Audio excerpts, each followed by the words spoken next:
Hey guys, what's up? It's Snake here, and it took me a little while, but I finally got it. A couple of y'all have been asking about my first attempt on Moon, so here it is.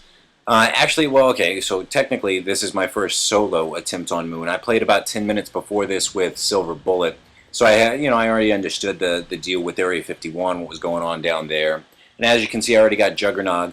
I hadn't realized I hadn't started recording yet, so I paused it once I got up on the Moon, but yeah, I already got Juggernog, and for those of you who know Pro Syndicate, you probably saw his video on rape training down there. And he does a rape train around the teleporter. I was actually just running around on the ground because it's a little bit easier to get away from the zombies that way. And I would just loop through the cage back by the Pack-a-Punch machine and then jump through the puddles of water.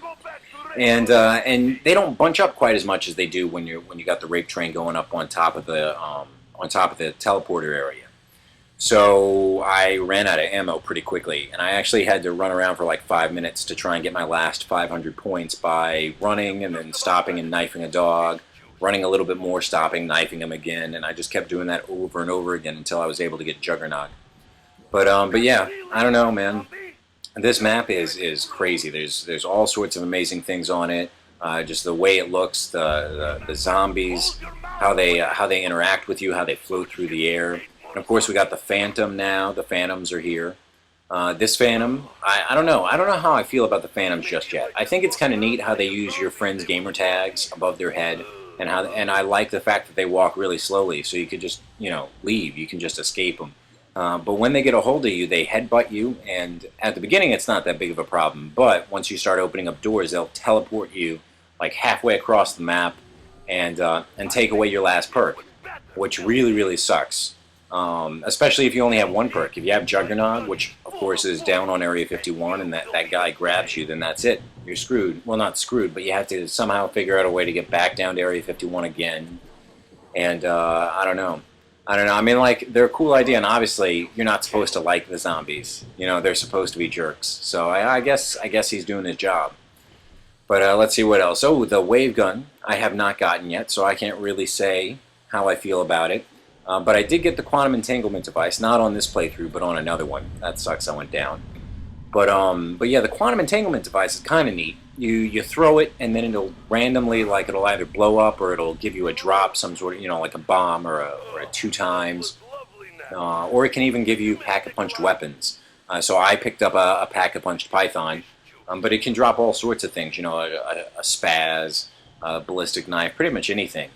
And then it can also sometimes drop a bird. So those of you who play Dead Ops know what I'm talking about. A bird is this drop that you get, and it'll sit there and it'll spin around just shooting in all directions. The only thing that kind of sucks about it is that since it's your weapon, since it's your equipment, it can still hurt you, just like the grenades can hurt you and stuff. So PhD Flopper is definitely a necessity if you have the quantum entanglement device. Just by chance if you end up getting something, getting some sort of drop that can hurt you.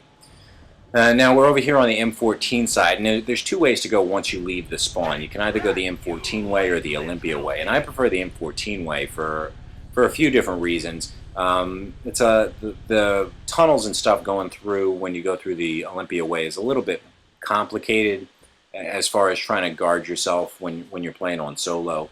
But the real reason why I like the M14 side is for multiplayer. Once you get to this room here where the Simtex and Stamina Up is, that's a great place to camp when you're playing multiplayer early on. You want to go through, open up a couple doors, stop, camp a little bit right there, gain some more points, and then be able to make your way to the teleporter to get Juggernog as quick as possible. So it definitely helps out for you to have a second to sort of stop and breathe. Obviously, here's the power room. We've got the giant black pyramid.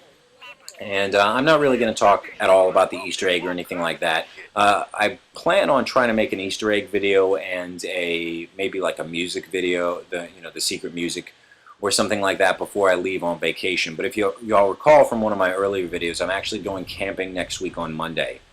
So as far as the storyline's concerned, it's probably going to come out somewhere around mid-September, because once I get back, I'm actually not doing anything as far as storyline's concerned until I get back. Because it's going to just take some time for me to get there and do all the research and stuff. Now the Bowie knife is right above me right there in the labs, And of course, I'm glad to see that they brought the Bowie knife back, but I'm not quite so glad to see how you have to get it. Because you can't jump up there. You can't jump up and get it. The only way for you to get it is to decompress the lab area, which is kind of a dangerous thing to do because you need to be able to take off your mask in order to get the the hacking tool. So if you're doing the Easter egg or you're trying to like share points or hack weapons or anything like that, it becomes very problematic once that area has been decompressed because you can't be you can't be running around with the hacking tool for very long just because you can't breathe. And of course, the biodome area is awesome. I really like this area. They brought claymores here, the PhD floppers inside.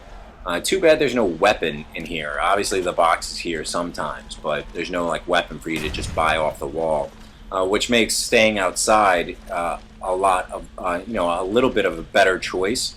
But at the same time, if you have the weapons, if you have the ammo to survive in here, I like this place better. Just because as long as it doesn't get decompressed by the excavator, you're able to take your mask off and run around. So you can hear the other zombies as they're coming from behind you. And it gives you a little bit more, it almost feels a little bit more like a regular map, like one of the maps on Earth, because it has normal gravity, it has sound and all of that stuff. But the outside area is a really great area too to hang out in, the outside area where AK-74U and the Mule Kick perk is. And speaking of Mule Kick, that's such an awesome perk. I wish it wasn't so expensive because every time I get it, I either get it taken away by the Phantom or I get knocked down because I didn't get back to Area 51 to get Juggernog yet. But yeah, it's a really, really cool perk. I'm super excited whenever I get it because you get all three weapons at the same time. I have yet to go and pack-a-punch it, and look, so close to getting the wave gun, and yet still nothing. But yeah, I don't know. This is a spectacular map. It's really crazy where they went with all the storyline, and it's a really intense map. Going from areas where you have to have your mask on to areas where there's low gravity, and the gas zombies, how they can teleport, and the crawlers are so weird because they don't have any legs and stuff, so they're just kind of like pushing themselves up and sort of swimming through the air with their arms.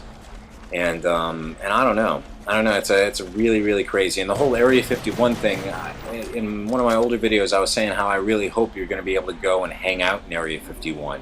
And of course you can't do that. Well, I mean, you sort of can do that, but you all have to go at the same time. You can't have two people go, which I'm not exactly psyched about. But at the same time, the way they present Area 51, the whole idea where you go down there for a short period of time, pack-a-punches down there, and it's just an endless wave of zombies. So you can gain a ton of points when you go down there, and it's in the middle of the round. So when you come back, you're set to go. You got an extra 2,000 points out of nowhere. The only strategy really that I could impart that would help you out when you go to Area 51 is before you leave, make sure you have only one crawler. Never leave like in the middle or at the beginning of a round, because when you leave Area 51, you go back to the spawn, and the spawn's a really tough area, especially in higher rounds, to camp out at.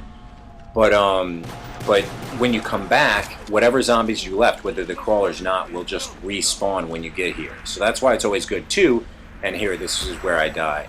But it's always really good too to leave just one, because they'll all respawn. So if you got like 5 or 6 crawlers, that's 5 or 6 zombies that are just going to spawn in and start chasing after you. But that's going to be it for me, guys. So peace out.